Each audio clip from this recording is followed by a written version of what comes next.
Welcome back. This week we've been focusing on how to rebuild your confidence to lead again. And we've been talking about the seeds of confidence and where it starts. And then you've probably picked up on a theme this week that it all originates from within you. Now, Monday we looked at the confidence seed of creating new habits of winning, where winning becomes a way of life, a way of thinking, a way of being, and how to set yourself up for that. And Tuesday, we talked about planting the confidence seed of boundaries, starting with boundaries within your self-leadership, that the natural outgrowth of that is how you work within teams that you lead and other relationships of influence that you might have. Yesterday, I challenged you even more to plant and nurture the seed of confidence found in up-leveling your self-care, coming at it from an angle that is much deeper than maybe you may have considered before. Okay. Now, today we're going to be talking about a confidence seed that is truly transformative when you plant it at the right time and in the right ways. And it's the confidence seed of facing your fears. Now, there's a quote that I really like that speaks to this issue. It's attributed to Eleanor Roosevelt. It goes like this. She said, "We gain strength and courage and confidence by each experience in which we really stop to look fear in the face. We must do that which we think we cannot." Now, I realize that the idea of facing your fears is incredibly daunting, right? After having walked through so much dealing with a narcissist and what it took to break free from all that, the last thing you may want to do is call your fears into the light of day and face them like David facing Goliath. So if you're in the early stages of healing from narcissistic abuse, I'm not suggesting you race out and plant the seed first. Not at all.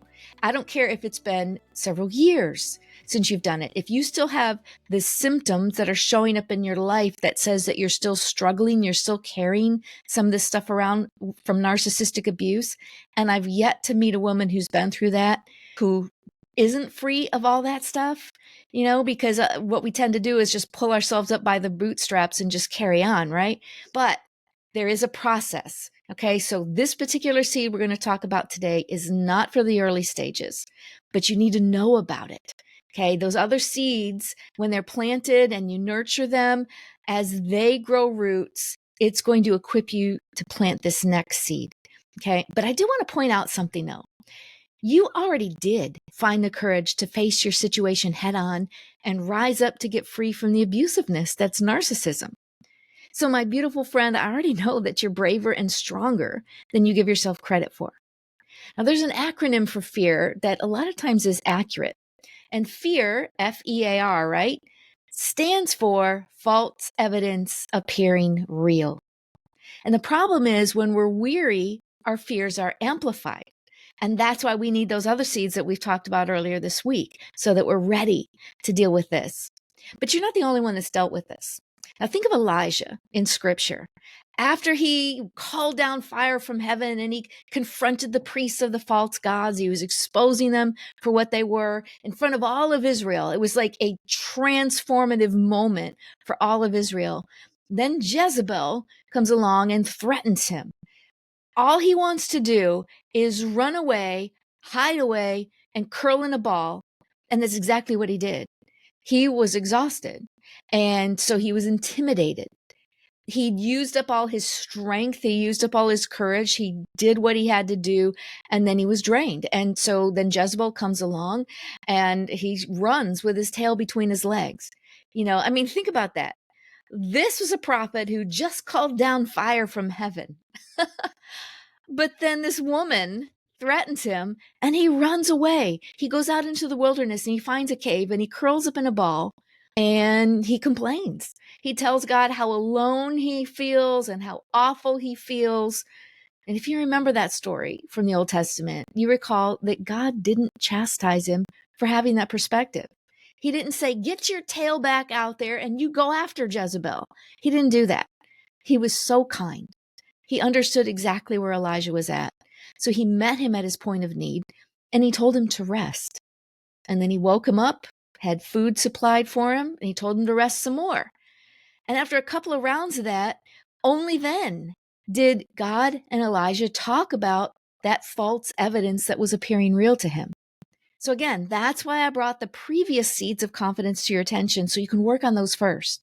And as those seeds grow, you're going to regain the strength and the perspective you need to face the fears that are your stumbling blocks in your path for moving forward.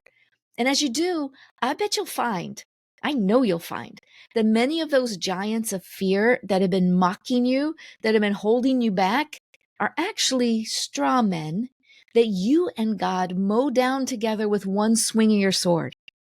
There's another great quote by Maya Angelou. She says, and I want you to really listen to what she's saying here. She said, I can be changed by what happens to me, but I refuse to be reduced by it. Ooh, that's powerful, isn't it? We've all been changed by narcissistic abuse, but that doesn't mean we can accept being reduced by it. Allowing your fears to repeatedly win over time reduces how you see yourself. Yes, you've been through a lot. Yes, you've been changed by it, but you can refuse to be reduced by it. I know for a fact that you can instead be enlarged and equipped by it. Those very experiences used by the enemy, your spiritual enemy, and maybe a physical enemy here in the natural, who wanted to tear you down, to destroy you, to make you think you're a nothing and nobody. Those very experiences can be used to enlarge and equip you to become better than you ever were before. And that's how you win, and that's how Satan loses. Now, there's a whole lot more that I could share about this seed, including some practical how-tos, and I do go into that in my Cinderella No More program. But alas, for today, time doesn't permit. It's enough for now to challenge your own assumptions about this. So you want to talk about it more? I would love to talk with you about this more. Reach out to me at hello@AnnetteChesney.com. Shoot me an email and we can chat about this and talk about maybe the right timing for you, what the fears are, and some next steps for you, what the next right step might be. So join me tomorrow, and we're going to wrap up this week with the next seed of confidence, an inspiring vision. Okay, so like we've done this whole week, we're going to go a little deeper, a little further than what you think. You know, I like to get below the surface in these things, and I hope you do too. Now, if I can ask a favor of you, please like, subscribe, and share this episode because it really does help others to find this podcast and be encouraged too. Check out our show description for some links to some great, helpful resources. And be sure to keep taking the next right step because I know your best is yet to come. I'll see you tomorrow.